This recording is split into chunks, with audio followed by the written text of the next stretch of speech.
Colours ಕನ್ನಡದಲ್ಲಿ ಪ್ರಸಾರವಾಗುತ್ತಿರುವ ಭಾಗ್ಯಲಕ್ಷ್ಮಿ ಧಾರಾವಾಹಿ ಮಹತ್ವದ ಘಟ್ಟದತ್ತ ತಲುಪ್ತಾ ಇದೆ.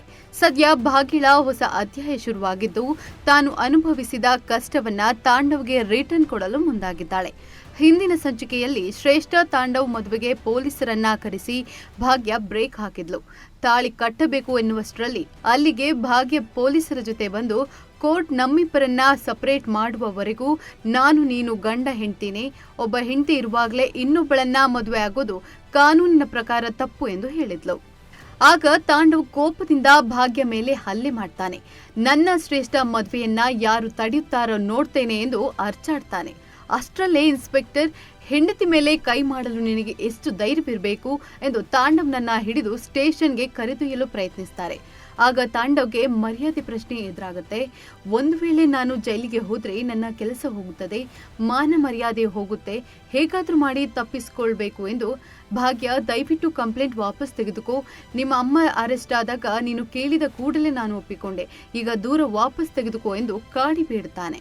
ಆಗ ಭಾಗ್ಯ, ನಾನು ದೂರು ವಾಪಸ್ ಪಡೆಯುತ್ತೇನೆ, ಆದ್ರೆ ಕೆಲವು ಕಂಡೀಷನ್ಗಳಿವೆ, ಅದಕ್ಕೆ ಒಪ್ಪಿದ್ರೆ ಮಾತ್ರ ನೀವು ಹೇಳಿದಂತೆ ಕೇಳ್ತಾನೆ ಅಂತಾಳೆ. ಅಪ್ಪ ಅಮ್ಮನ ಕಾಲು ತೊಳೆದು ಮನೆಗೆ ಬರಮಾಡ್ಕೊಳ್ಬೇಕು, ನಾವೆಲ್ಲರೂ ಒಟ್ಟಿಗೆ ಇದೇ ಮನೆಯಲ್ಲಿರ್ಬೇಕು, ಶ್ರೇಷ್ಠಳನ್ನ ಕೈ ಹಿಡಿದು ಮನೆಯಿಂದ ಹೊರಗೆ ತಳ್ಳಬೇಕು ಎಂದು ಭಾಗ್ಯ ತಾಂಡವ್ ಬಳಿ ಕಂಡೀಷನ್ ಮಾಡ್ತಾಳೆ. ತಾಂಡವ್ಗೆ ಇಷ್ಟವಿಲ್ಲದಿದ್ರು ಜೈಲಿಗೆ ಹೋಗುವುದನ್ನ ತಪ್ಪಿಸಿಕೊಳ್ಳಲು ಭಾಗ್ಯ ಹೇಳಿದಂತೆ ಕೇಳ್ತಾನೆ.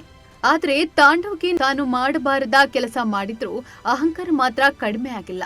ಒಂದಲ್ಲ ಒಂದು ದಿನ ನಿಮ್ಮನ್ನೆಲ್ಲ ಮನೆಯಿಂದ ಹೊರ ಹಾಕ್ತೇನೆ ಎಂದು ಸವಾಲ್ ಹಾಕುತ್ತಾನೆ. ಮತ್ತೆ ಭಾಗ್ಯ ಬಳಿ ಬಂದು ಎಮ್ಮೆ ಎಂದು ಕರೆಯುತ್ತಾನೆ. ನನಗೆ ಭಾಗ್ಯ ಎಂಬ ಹೆಸರಿದೆ, ಹಾಗೆ ಕರೆದರೆ ಸರಿ, ನೀವು ಅಂದಿದ್ನೆಲ್ಲ ಕೇಳಿಸಿಕೊಂಡು ಇರಲು ನಾನು ಹಳೆಯ ಭಾಗ್ಯ ಅಲ್ಲ, ಹೊಸ ಭಾಗ್ಯ. ಇಷ್ಟು ದಿನಗಳು ನನ್ನನ್ನು ಕಾಲು ಕಸವನ್ನಾಗಿ ನೋಡುತ್ತಿದ್ದೀರಿ, ಆದರೆ ಹೆಂಡತಿ ಸ್ಥಾನ ಏನು ಎಂಬುದನ್ನು ತೋರಿಸಲು ಇಂದು ನಾನು ಇಲ್ಲಿಗೆ ಬಂದಿದ್ದೇನೆ ಎಂದು ಎಚ್ಚರಿಸ್ತಾಳೆ. ಅತ್ತ ಶ್ರೇಷ್ಠ ಪಾಡು ಯಾರಿಗೂ ಬೇಡದಂತಾಗಿದೆ. ನಿರಾಶೆಯಿಂದ ಮನೆಗೆ ವಾಪಸ್ ಬಂದ ಶ್ರೇಷ್ಠಗೆ ದೊಡ್ಡ ಆಘಾತ ಉಂಟಾಗಿದೆ. ಅಲ್ಲಿ ತನ್ನ ಲಗೇಜ್ಗಳೆಲ್ಲ ಹೊರಗೆ ಬಿದ್ದಿರುವುದನ್ನು ನೋಡಿ ಶಾಕ್ ಆಗುತ್ತಾಳೆ.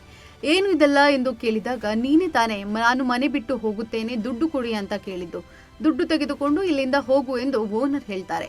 ನಾನು ಹೋಗುವುದಿಲ್ಲ ಎಂದಾದ್ರೆ ಏನು ಮಾಡ್ತೀರಿ, ನನ್ನ ವಿರುದ್ಧ ಏನು ಸಾಕ್ಷಿ ಇದೆ ಎಂದು ಶ್ರೇಷ್ಠ ಕೇಳ್ತಾಳೆ. ಪೊಲೀಸರಿಗೆ ಕಂಪ್ಲೇಂಟ್ ಕೊಡುವೆ ಎಂದು ಓನರ್ ಹೇಳ್ತಾರೆ. ಅಷ್ಟರಲ್ಲಿ ಓನರ್ ನೆರೆಯವರು ನಾನು ಸಾಕ್ಷಿ ಇದ್ದೇನೆ ಎಂದು ಅಲ್ಲಿಗೆ ಬರ್ತಾರೆ. ಇಬ್ಬರು ಶ್ರೇಷ್ಠಳನ್ನ ಹೊರಗೆ ತಳ್ತಾರೆ. ಹೀಗೆ ಶ್ರೇಷ್ಠ ಸದ್ಯ ಬೀದಿ ಪಾಲಾಗಿದ್ದಾಳೆ.